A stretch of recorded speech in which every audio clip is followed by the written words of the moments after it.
Welcome back to Career Center. I'm Kimberly White, Executive Director of the Community Career Center.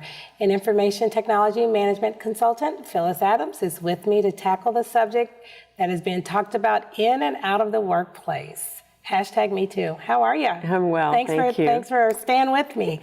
So I know you recently wrote a book called The Sangreeta Club. I did. And I came upon that and I thought, you're in the area. I wanted to chat with you a little bit about your book. And, it's a topic that's really, it's out there. It is. So let's talk about it. Okay. Why Sangreeta Club? Okay. Why the Sangreeta Club? Well, the Sangreeta Club is a novel that I've written about 4 women in New York City. Mm-hmm.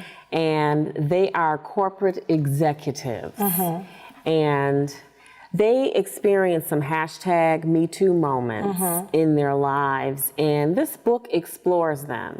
And there are moments that they have experienced in their corporate and in their personal lives. And this book delves into that.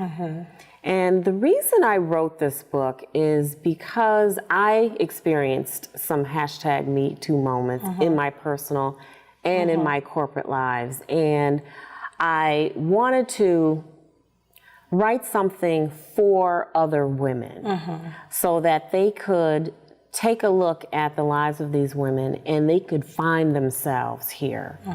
And the reason that every woman can find themselves in this book is because these 4 women, they form a sisterhood and they're all different ethnicities. Yep. So anyone reading this book will find themselves there. And I'm hoping that as women take a look at this book, that they will use it as a mirror to be able to see where they are. And if they don't like the position that they are in, if they don't like the circumstances that they are in, that it will be a catalyst for them to change their lives and go in the direction that they're meant to be in the first place. Was this sort of cathartic? It was extremely cathartic for me, yes. And it was something that was on my heart. It was as if it was something I was born to do, that I was meant to write. And so it was very easy to write. I didn't have to make an outline. Normally authors, they make an outline of their characters and they try to decide what the characters are going to do and what the settings. It wrote itself. And I truly believe that it wrote itself because it was meant to be. I had a story to tell and I knew that it was a story that women around the world would want to hear and to read. Now, all of these women, these 4 women in the book, they there's different things that are happening with them. Yes. Did you find a little bit of you in each one of those women, or? I did kind of weave my experiences and a little bit of my personality in each of the women. I've gone to different book clubs and people ask me, do you identify with one woman in particular? And I have to tell them, no, I don't, because I feel like I've woven myself throughout all of the characters. And I've also woven characteristics of some of my friends and associates and people that I meet throughout those characters as well. Why do you think, or maybe that's not the question I want to ask, how has the workplace changed since this? Men have been put on notice with the hashtag Me Too movement. And there is more of a sensitivity of what people say and how it affects others and what people do. And I think that's so important because for so long, women have been silent. They've been suffering in silence, and that's what I was doing. And this book helped me to break the silence that I had been keeping for so long. And so the hashtag Me Too movement has given women a voice. It has given them the courage to be able to come forth and talk about the experiences that they've had so that they can begin healing.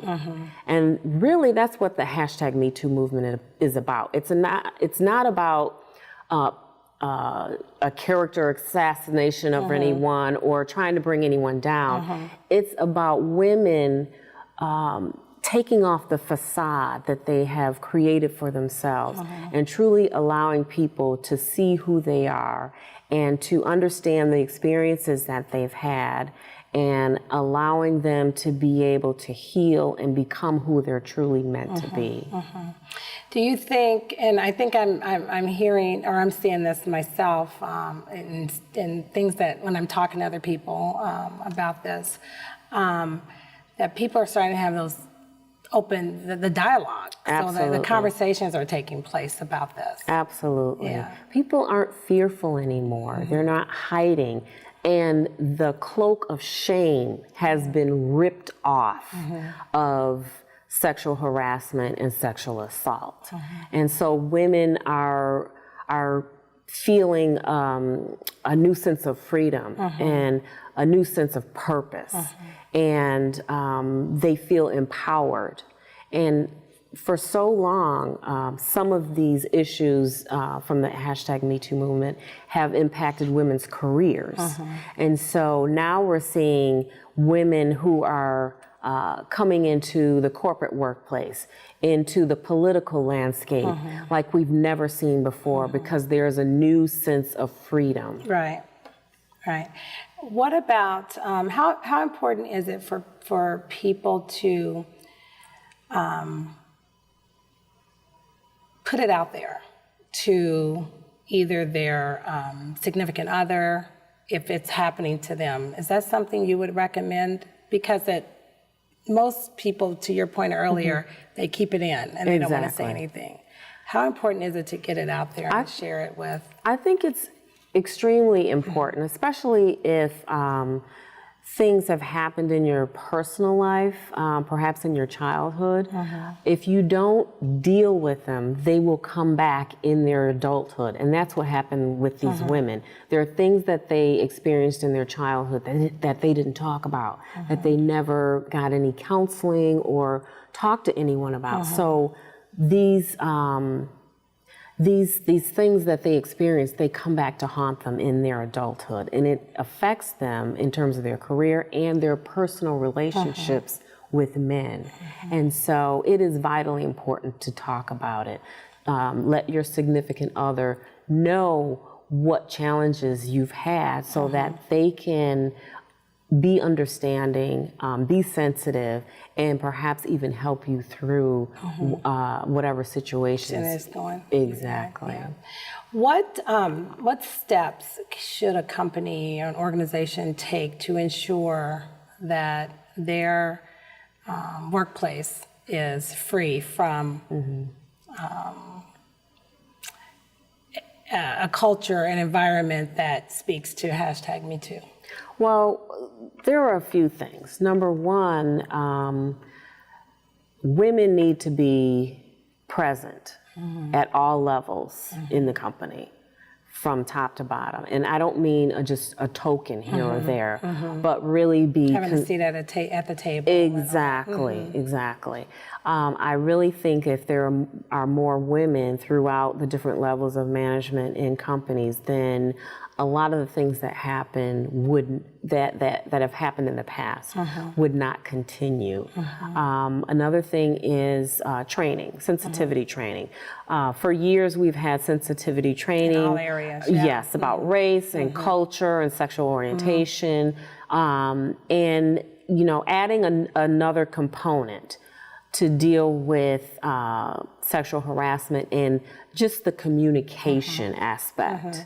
That needs to be added and emphasized, and not just one time, but it needs to be continual. Exactly, it needs to continue. And do you see this happening in companies and organizations? It depends. Yeah. Some companies, they come out strong with it, and then they kind of check that box, and then they kind of forget about it. But there are some companies that are kind of leading in really continuing to emphasize the importance of appropriate communication in the workplace. And Me Too obviously can apply for both men and women, right? Because Absolutely, yes. And so all of these things are transferable between the two. Absolutely, Yeah. absolutely. Go ahead. Men as well as women can be sexually harassed and sexually assaulted. In fact, I had a conversation with a gentleman less than a month ago, and he was talking to me and sharing his stories about being sexually harassed by his manager, who was a woman. And so it is not just a female issue or an issue that plagues women, but it is on both sides. So as you were writing this book, you spoke to, I'm assuming, some folks about their stories, or you've heard stories as you've been on the trail meeting people and signing books.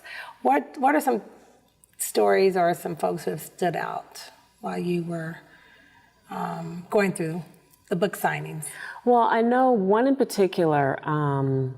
I was at a book signing and gave a talk about the book and just a little bit about the characters and some of the situations that they were going through. And, a woman comes up to me in tears and she's telling me, I feel like you wrote this book for me. I'm so thankful that you wrote it because you're giving me courage to be able to deal with some of the things that have happened to me in my life. And, she felt empowered just from hearing me speak and just from reading the book. And really in the dedication, it talks about who I wrote the book for. And I really wrote it for women who feel that they don't have a voice, that they don't have the ability to be able to be who they really want to be, and to be able to express themselves fully. And so if I can just touch one person and change the trajectory of their life into in a positive direction, I feel that my goal has been reached. That's really important, I think. And I think it's when people are able to pick up a book and look through that and read through that and say, wow, this is me and it's okay. I can, I can talk to someone, I can work through this. And that's important for folks to do. How long did it take you to write this?